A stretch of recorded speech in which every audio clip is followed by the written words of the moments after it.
here we see the common Northern Army camp from during the Civil War. While it may look serene right now, whether the army camp was north or south, soldiers had a tough time surviving in them. Now if we look over here, we can see the common Civil War soldier. These soldiers were the key to our battle, as they were the ones doing most of the fighting. But when in camps, everything was determined on having a secure supply line. General supplies included salt pork, which was practically caked in salt to preserve.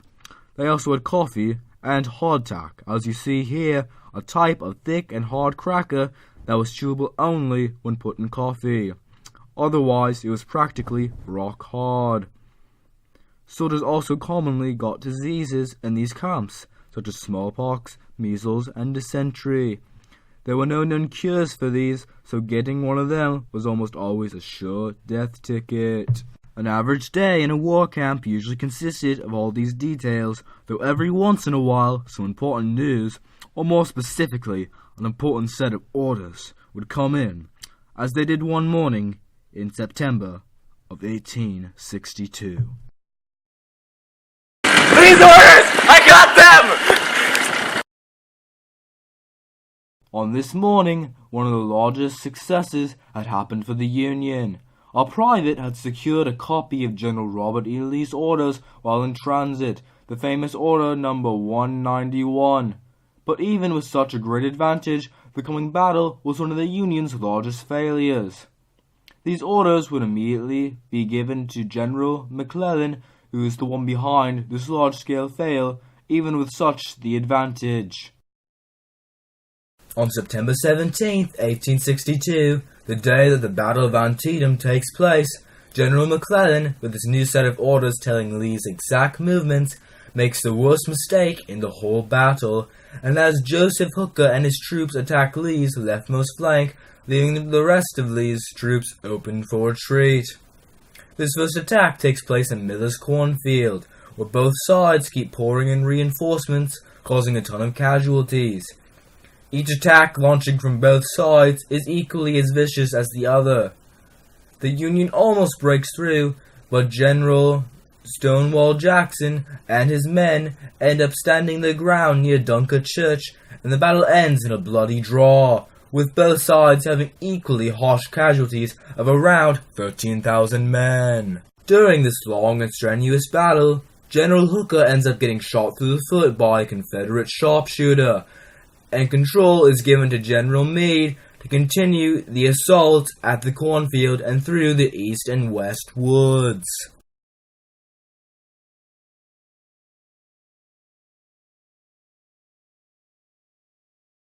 Midday, taking place after the first bloody failure in the Union's pursuit of Lee's currently weak army, the second part of the Battle of Antietam takes place.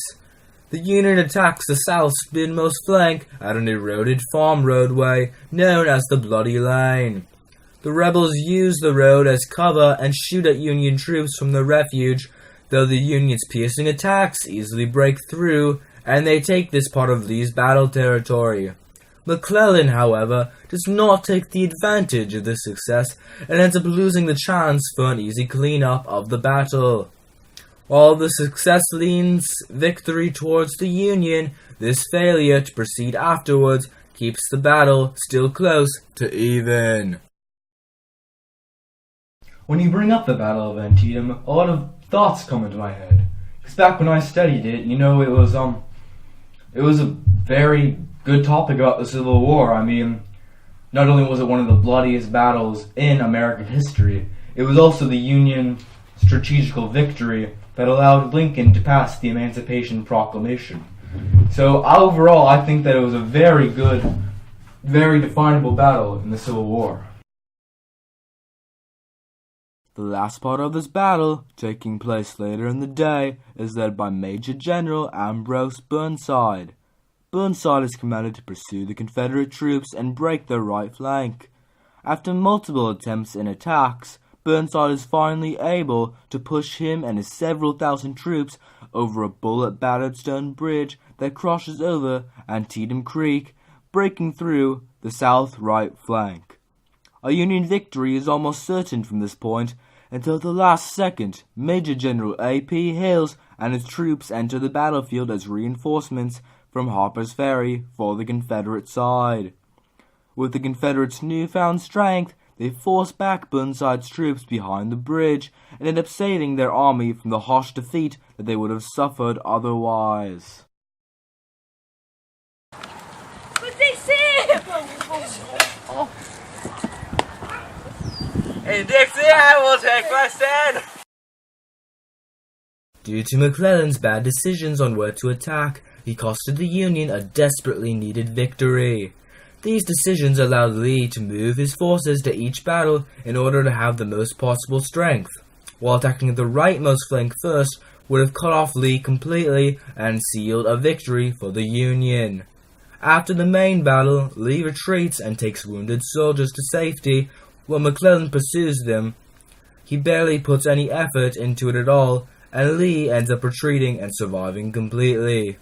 Even though the Union didn't receive the victory that they were hoping for, President Lincoln finds it crucial to release his Emancipation Proclamation and ends up declaring Antietam as a Union victory in order to thrust his war-changing document forward.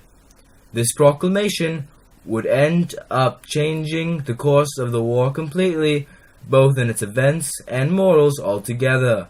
And until the next battle, thanks for watching. Hold it! Hold it!